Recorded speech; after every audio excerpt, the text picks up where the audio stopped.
Hey, this is Bert, and this week on my channel, No Skill Customs, we're going to talk about Ewoks. And really, when you think about it, Ewoks are a pretty amazing thing, because you know what? Who else can look so darn adorable while wearing an animal skull? I'm trying my best, but I'm not sure I'm pulling it off. But anyways, what we're going to do is we're going to go over most of the Ewoks that you can see in Return of the Jedi. And here's how we're going to break it down. First of all, we're going to talk about every Ewok that has a modern action figure. And for me, that means starting at 2006. I know a lot of people would start it off at 1996 with the Power of the Force 2 line, but so many of those figures have been redone. We're going to start with Chief Chirrut in the Saga Collection 2006 and move on from there. And then we're going to talk about every Ewok that doesn't have an action figure but does have a name in Return of the Jedi. We're not going to go over the ones from Caravan of Courage or Battle for Endor unless they have a modern action figure. Then finally, we're going to go over some of the Ewoks that don't have names that are in Return of the Jedi, but really should, because they have pivotal roles, or, okay, maybe not pivotal, but noticeable roles in Return of the Jedi and are exceptionally unique looking. So today, on part 1, we're going to start with just those 8 original ones that had figures in the vintage Kenner line. So let's start it off. First we have Wicket. Wicket was available as Vintage Collection number 27. And that Vintage Collection figure has 2 different versions, a 2010 version and a 2020 version. You know, that's personal opinion. I actually kind of like the 2010 version a little bit better, but you know, that's up to you. Now, the thing is, we all know Wicket. Obviously, he meets Princess Leia. He helps save her from the biker scout. He's got a lot of moments that we all remember. He's trying to use the sling and ends up knocking himself out. So, yeah, he interrupts Han and Leia while they're kissing. But there's a couple moments that I think I knew about, but I had forgotten about until I was rewatching it for this video. Number 1, Wicket can be seen when all those Ewoks are tripping the ATST. Wicket is at the very back of the line trying to trip the ATST there. And he's also seen when they're about to, I don't know, feast on Han, Luke, and Chewie. He can be seen, I mean, were they going to eat R2-D2? Well, I don't know what their plan was there. He can be seen drumming with Poplu. It should also be mentioned that the Vintage Collection Wicket figure comes with an alternate hood so that he can be Wicket as seen in the cartoon series during Season 2. Season 1 he's in orange, Season 2 he's in green, and you can make a realistic version of that Season 2 cartoon look. Next up is Chief Chirrut. As I mentioned earlier, he's from the Saga Collection number 39. He doesn't show up in the battle so much. Okay, he's got the obvious scenes in the Ewok village. I could not spot him in the battle itself, but I did spot him again at the end when they're all celebrating. You can just see while he's sitting and tapping his feet next to an A-Wing pilot.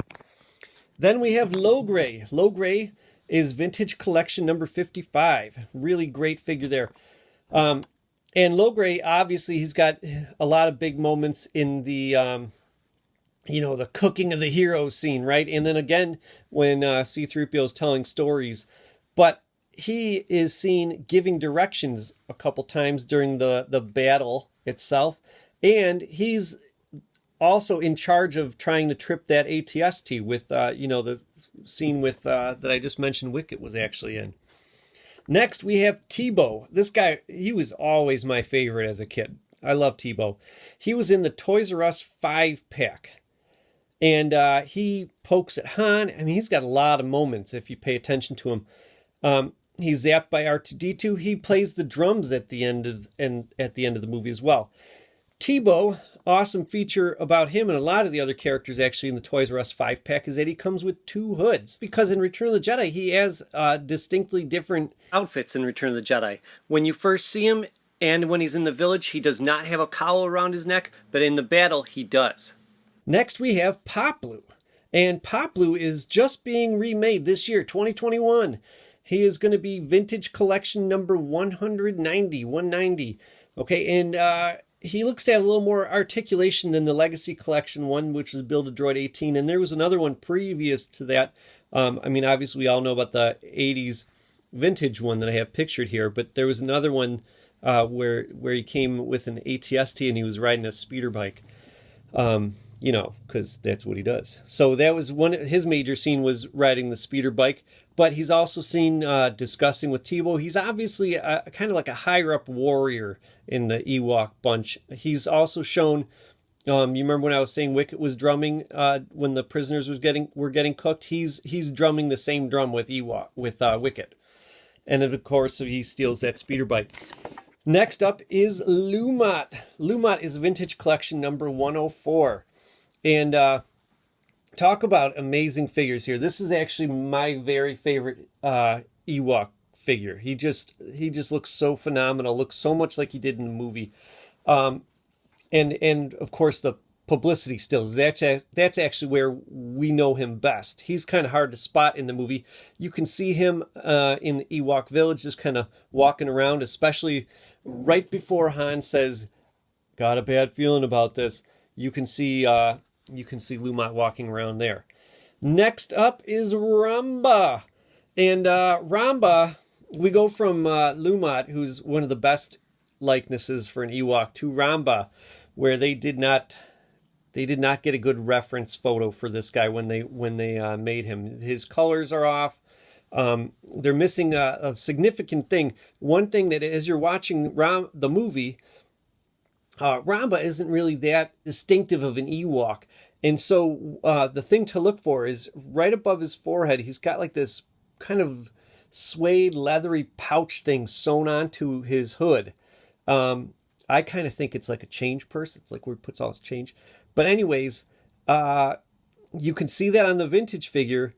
It's not there at all on the other one. I think they looked at that and they didn't see that as being part of his hood. I just interpreted it wrong. But the colors, long story short, the Ewok Ramba figure from the 30th anniversary collection, who came with the Grok figure, who we'll get to in a little bit, it just doesn't look like Ramba at all. Okay? And I think if you look, there's this moment when C-3PO talks and two Ewoks look at each other, and I swear to you, one of them says, "That guy's wise." Like that. Guy he's talking to is Ramba. And then Ramba is seen again later on as he mourns the dead Ewok. There's an Ewok, you know, we all know this scene. It is, I forgot who it was. There was another YouTuber who called it the most tragic scene in film history, and I'm right there with him. Next up is Warwick. Warwick was available in the Legacy Collection, the Battle for Endor 3-pack. He came with the Ewok glider. And so a lot of people think that Warwick is one of the Ewoks, because there's at least two that you can see in Return of the Jedi, two distinctively different Ewoks that ride around in the gliders. And so everyone thinks that Warwick is one of them, and he's just plain not. Okay? Actually, I'm not even sure I've managed to spot him in the movie. Okay? What makes him distinctive is that he's got kind of like this scraggly feather thing. One's hanging down by his face and one's kind of sticking up a little bit. And if you look, even a lot of these names I'm getting are sourced from this photo from Star Wars Insider magazine, and they didn't even label him right. Okay, if you look, the Ewok that's labeled as Warwick doesn't have those little feather things, and another Ewok that's labeled Lakotup has the feather thing. So I think they swapped two Ewoks out there. Okay, now here's the other thing that's interesting about Warwick. If you look at the old school vintage figure, he looks really mean. He's a nasty looking Ewok, okay? But then if you look at the modern one, he's all cute, right? So what gives? And I've solved it. I figured out what happened. Is if you look at this photo, he's kind of something about the way the light is hitting and the contrast they used on the card back. Something about all those things makes it look like on one side of his face he's got these angry eyebrows, and then the other side of his face he's got this kind of clueless look. So if you look at this, check this out. Okay, if you just double them up, you take the right hand side and flip it over onto the left, and you take the left hand side and flip it over on the right, you get these two images, and you can see It's as if the artist was like, that made the original one was, I'm going to interpret this to be an angry Ewok, and then the modern one decided he was going to go for the cute, clueless Ewok. So where is he in the movie? Okay, I have never seen a photo of Warwick from the movie. And so I'm watching and I'm watching. I find this guy right here. He's got those feathers I was talking about, the scraggly feathers, but he just doesn't look like Warwick. So if you want to think back to that Star Wars Insider photo I was talking about, I believe perhaps some of these hoods were swapped after the publicity photos, because like all these Ewoks that are kind of like goldy brown and tan and orangey brown, and then they have brownish hoods. I think they just swapped their hoods, and no one really cared which hood went with which character. I mean, these other ones, the really distinctive Ewoks, their hoods match the body, both in the publicity stills and in the movie. But some of these other guys, I don't think they will. And I'll get into some more of them in part 2. So I don't know. I look at this photo. He's definitely wearing Warwick's hood. But is that Warwick? His ears look too pointy. His face hair is all kind of messy. Maybe it is him. Maybe it's not. But this still right here is right from the movie. So you can be the judge on that one. I'll let you guys decide. I think maybe it actually could be him, but I'm not entirely sure. So that wraps up part 1 of my Ewok video series. Tune in soon for part 2, which I'm titling, well, tentatively, Mo Ewoks, Mo Problems. We'll see you then.